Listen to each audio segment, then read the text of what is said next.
Since the most common type of hair loss is androgenetic or genetic hair loss, which means you're just genetically programmed to process DHT in a certain way, and you know you have this if your hair loss has occurred slowly over time.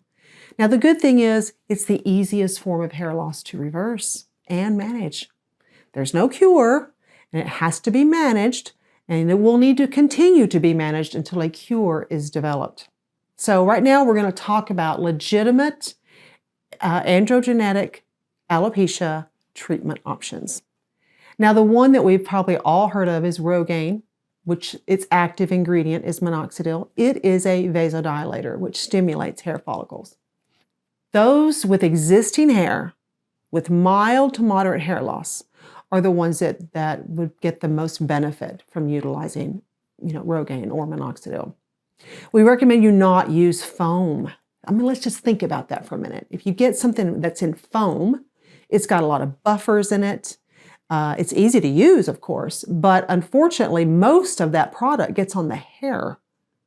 Because it's not in liquid form, it doesn't reach down into the dermal papilla, which is where hair growth actually occurs. And if the follicles aren't open and clear, it matters not what you're using. It can't get to the dermal papilla, and this is why it just doesn't work for a lot of people. But it is a legitimate option. It has been proven to help people regrow hair. Now let's talk about the pros and cons of Rogaine or minoxidil. The pros: it's cheap. I think you can get it for like $40 currently. And it's pretty easy to use. I believe most of the forms that you buy over the counter are foam. We don't recommend foam, and I've already explained why. But those are the pros. It's cheap, it's simple to use, it's easy to get. The cons: most people don't like how it makes their hair feel. This is what we've heard from our own clients. It makes their hair feel sticky and dry. Generally, it's not recommended for those with heart disease, because did you know that it was originally developed as a heart medication? So you need to speak to your physician before you use it. It could have severe consequences. Another con is it's very slow progress. And that even says it on the package. It will take 3 to 6 months for results to even begin. And so most people, they give up when they're not seeing any results before 3 to 6 months. And unfortunately, lost hairs that you've already lost and the surrounding hairs can become addicted to it. So once you discontinue it, all those hairs are lost, even the ones that weren't missing in the beginning. So that is a legitimate option, and those are the pros and cons from our experience. Another legitimate option is finasteride. It is the active ingredient in Propecia.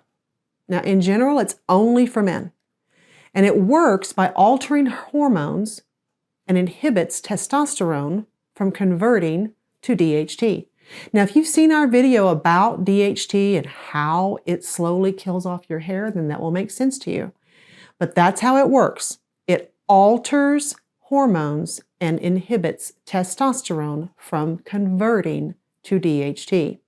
The pros are it's fairly inexpensive, except it typically does require some type of a doctor's appointment.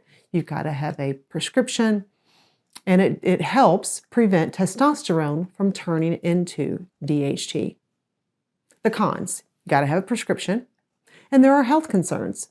And those health concerns would be due to some types of pre-existing health conditions. We recommend that you speak to your physician if you're even considering taking Propecia. And it can increase the risk of prostate cancer. Many studies done on that. And unfortunately, it takes 4 to 6 months to even begin to see results. And you've got to take it forever. And that's another thing that we help our clients get off of Propecia. And remember, I've had women come in and tell me, oh, my doctor has me on Propecia. Women of childbearing years should not be exposed in any way to Propecia or finasteride. And even for women, study shows that after 1 year of use, there is little to no improvement. And we recommend that females of childbearing years not even be in the room with this medication. 0 exposure, because it can cause birth defects. And for men, it can have sexual side effects. Now, in our opinion, based on all the clients we've worked with, there are simply too many cons versus benefits of finasteride. And many times we recommend another option instead, which does not affect your hormones or cause side effects. Now, if you submit a trichology assessment, it will reveal the alternative that's best for you. The best alternative, in our opinion, is our highly effective DHT blocker. It blocks DHT instead of altering your hormones. It simply prevents DHT from attacking your androgen receptor cells. Now, another option is hair transplant. Now, it's best for those with higher degrees of hair loss or totally bald areas, and here's why. When they do a hair transplant, what they actually have to do, they're going to take hair from the back of your head, also known as the donor area or terminal hair. They call it terminal hair because it lives forever. But what they're going to do before they even take the donor hair is they're going to make little holes all throughout the area, also called receptor sites, the technical term, receptor sites. But basically, they're little tiny holes that they're going to put into your scalp where they are going to place the transplanted hairs.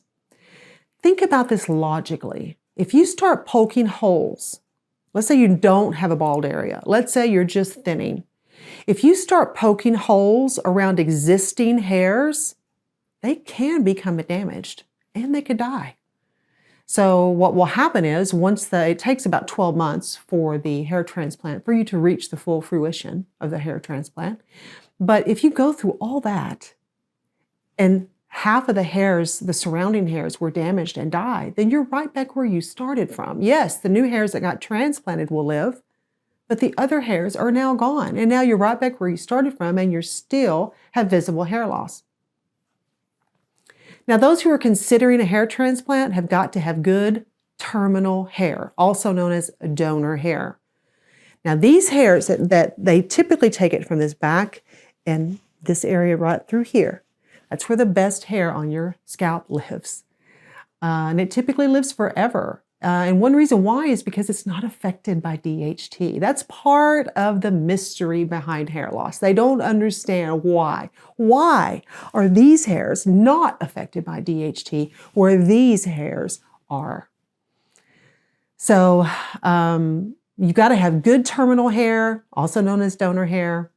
And remember, you can only safely move so much donor hair at one time. So you cannot do thousands of hair follicle transplants at one time. It is simply not safe. So knowing when to do that hair transplant is vital because you have a limited amount of donor hair. You need to use caution because once all donor hair is exhausted, there is no more. I once met with a very young man, I believe he was 23 years old, and this has been over 10 years ago.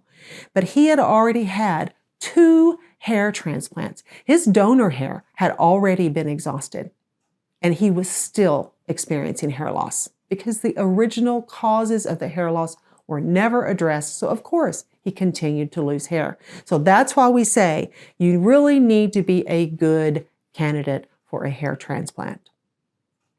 And save it for those with higher degrees of hair loss. And depending on your goal, we typically recommend laser hair therapy, even if you are a good candidate for a hair transplant. We typically recommend laser hair therapy first. Our surgeon recommended this regularly. Utilize laser hair therapy first. Let's arrest the loss, get all the hairs that can be brought back growing again. It will also improve all of your donor hair. Then do the surgical transplant. Then you can utilize your laser device to maintain the hair growth, help those new transplanted hairs flourish, and prevent future loss.